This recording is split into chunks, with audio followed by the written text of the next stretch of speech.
നമ്മുടെ ബൂത്തിലെ സാധാരണ പ്രവർത്തകൻ തല്ലും കുത്തും അടിയും കിട്ടിയിട്ട് നമ്മൾ ജയിപ്പിക്കാൻ വേണ്ടി പാടുപെടുന്ന പ്രവർത്തകൻ ചായക്കടയിൽ ഇരിക്കുമ്പോൾ അവൻ നിരാശപ്പെടുത്തേണ്ട സാഹചര്യം ഉണ്ടാക്കുന്നതായിരിക്കരുത്. നമ്മൾ ഇവിടെ നിന്ന് ഒറ്റക്കെട്ടായിട്ട് ആ പ്രതിജ്ഞയുമായിട്ട് മുന്നോട്ട് പോകേണ്ടത്. നമ്മുടെ പാർട്ടി പ്രവർത്തകന്റെ കരുത്ത് അത് മഞ്ചേശ്വരത്തായാലും പാറശാലയിലായാലും BJPയും CPMഉം ഒത്തുകൂടിയാലും അതിനെ നേരിടാനുള്ള ആർജവം തനിക്കുണ്ട്, തങ്ങളുടെ പാർട്ടിക്കുണ്ട് എന്നുള്ള ആത്മവിശ്വാസത്തോട് നിൽക്കുന്ന ഒരു പാർട്ടി പ്രവർത്തകന്റെ കരുത്തുണ്ടല്ലോ, ആ കരുത്ത് സമ്മാനിച്ച വിജയം കൂടിയാണ് ഈ വിജയം എന്ന് അടിവരയിട്ട് പറയാൻ നമ്മൾ ആഗ്രഹിക്കുകയാണ്. ഈ പഞ്ചായത്ത് തിരഞ്ഞെടുപ്പിൽ നമുക്ക് ഉണ്ടായിരിക്കുന്ന വിജയം വൻ വിജയമാണ്. ഇനി അടുത്ത 4 മാസക്കാലത്തേക്ക് മണ്ഡലം ബൂത്ത് കമ്മിറ്റികളോടും പ്രവർത്തകരോടൊപ്പം ഈ നിയമസഭാ തിരഞ്ഞെടുപ്പിൽ തിരഞ്ഞെടുപ്പ് പ്രചരണങ്ങൾ ഏറ്റെടുക്കാനുള്ള ഉത്തരവാദിത്വം നമ്മളെ ജയിച്ച പഞ്ചായത്ത് മെമ്പർമാരും മത്സരിച്ച പഞ്ചായത്തിലെ വാർഡിലെ സ്ഥാനാർത്ഥികൾക്കും ഏൽപ്പിച്ചു കൊടുക്കണം. സ്വന്തം വാർഡിൽ 100 വോട്ടെങ്കിലും വർദ്ധിപ്പിക്കുക എന്ന ടാർഗറ്റ് അവർക്ക് ഇട്ടുകൊടുക്കണം. ഇപ്പോൾ പ്രതീക്ഷയോടെ ജനങ്ങളും അവരെ കാണുകയാണ്. ജയിച്ചവരെ കൂടുതലായിട്ടും ചിലയിടത്ത് തോറ്റതൊക്കെ ചെറിയ വോട്ടിനാണ് തോറ്റത്, നന്നായിട്ട് പ്രകടനം നടത്തി തോറ്റവരുണ്ട്. അപ്പൊ നമുക്കൊരു വാർഡിൽ ഒരാളെ കിട്ടുകയാണ്, അവരെ ഏൽപ്പിക്കണം. മറ്റുള്ളവരോടൊപ്പം ബൂത്ത് പ്രസിഡന്റ്, വാർഡ് പ്രസിഡന്റ്, പ്രവർത്തകരോടൊപ്പം. ഓൾ ഇന്ത്യ കോൺഗ്രസ് കമ്മിറ്റിയുടെ ജനറൽ സെക്രട്ടറി ഇവിടെ ഇരിക്കുന്നുണ്ട്. ഞാൻ പറയാൻ ആഗ്രഹിക്കുകയാണ്, അത്തരം പ്രവർത്തനങ്ങളുടെ വോട്ട് വർദ്ധിപ്പിക്കാൻ നേതൃത്വം കൊടുക്കുന്ന പഞ്ചായത്ത് മെമ്പർമാരും സ്ഥാനാർത്ഥികളും ഒക്കെ തന്നെ പാർട്ടിയുടെ അത് കഴിഞ്ഞ് ഇലക്ഷൻ കഴിഞ്ഞ് നമ്മൾ പരിശോധിക്കും, ഏത് വാർഡിലൊക്കെ വോട്ട് വർദ്ധിപ്പിച്ചിട്ടുണ്ട് ഇല്ലയോ എന്നുള്ളത് പരിശോധിപ്പിക്കും. അത് പരിശോധിച്ച് അങ്ങനെ വോട്ട് വർദ്ധിപ്പിക്കുന്ന മാതൃകാപരമായി നല്ല പ്രവർത്തനം നടത്തുന്ന വാർഡ് മെമ്പർമാരും വാർഡിലെ നല്ല സ്ഥാനാർത്ഥികൾക്കും AICCയുടെ വകയായിട്ട് പാരിതോഷികം ഉണ്ടാകും എന്നുള്ള കാര്യം ഞാൻ ഈ സന്ദർഭത്തിൽ പറയാൻ ആഗ്രഹിക്കുകയാണ്. അവരുടെ പഞ്ചായത്ത് വാർഡ് മെമ്പർമാർ മത്സര സ്ഥാനാർത്ഥികൾ അവരുടെ ഉജ്ജ്വലമായിട്ടുള്ള പോരാട്ടം നടത്തണം. കേരളം 3ാം പിണറായി ഭരണത്തെക്കുറിച്ച് ഇപ്പോൾ ആരും പറയുന്നില്ല. ഇടയ്ക്ക് അങ്ങനെ ഒരു ചർച്ച ഉണ്ടായിരുന്നു. ഇപ്പൊ അവർക്ക് തന്നെ പറയാൻ നാണമാണ് അങ്ങനെ പറയാൻ. കാരണം കേരളത്തിലെ ജനങ്ങള് അതിനെ എങ്ങനെ കാണുന്നു എന്നുള്ളത്, നിങ്ങൾ ഈ 3ാം പിണറായി എന്നൊക്കെ പറഞ്ഞപ്പോ കേരളത്തിലെ ജനങ്ങൾ എങ്ങനെയാ പറയുന്നത് വളരെ അവരുടെ കയ്യിലുള്ള കൃത്യമായിട്ടുള്ള ഒരു ആയുധം ഉപയോഗിച്ച് കാണിച്ചതിലുണ്ട്. അപ്പോൾ സാമാന്യമായ ഭാഷയിൽ മിസ്റ്റർ പിണറായി ഇനി ഇത് പറയാതിരിക്കുന്നതാണ് നല്ലത് എന്നുള്ളത് വ്യക്തിപരമായിട്ടുള്ള ഒരു നിർദ്ദേശമായിട്ട് നമ്മളിവിടെ സമർപ്പിക്കാൻ ആഗ്രഹിക്കുകയാണ്.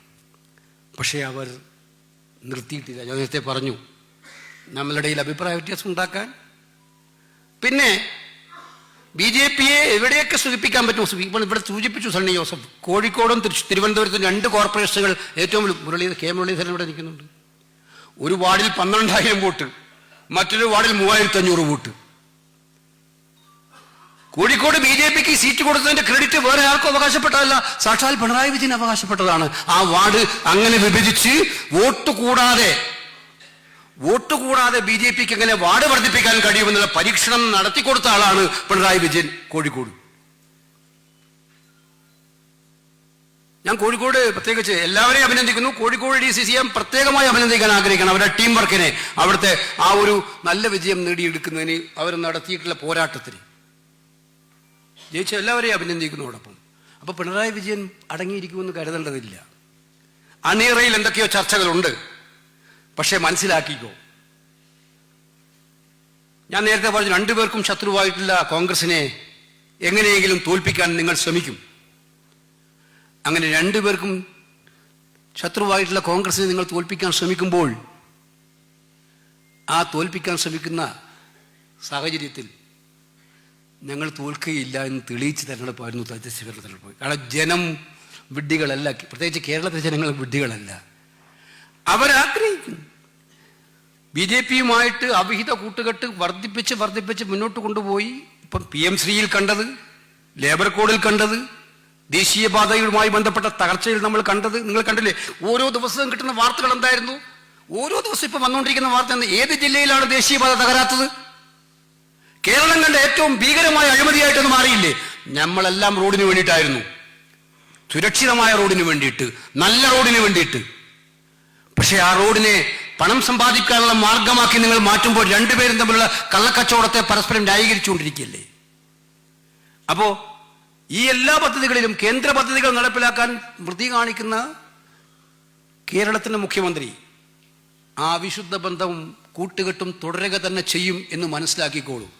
പക്ഷെ നിങ്ങൾ അത് മനസ്സിലാക്കുന്നത് ഈ കൂട്ടുകെട്ട് രണ്ട് പാർട്ടിയുടെയും അണികളെ അവരെ ഇഷ്ടപ്പെടുന്നതല്ല എന്നുള്ളത് നമുക്ക് മനസ്സിലാക്കാൻ കഴിയുക. അവർ രണ്ടുപേരെയും ചതിക്കുകയാണ് നേതൃത്വം ചെയ്യുന്നത്.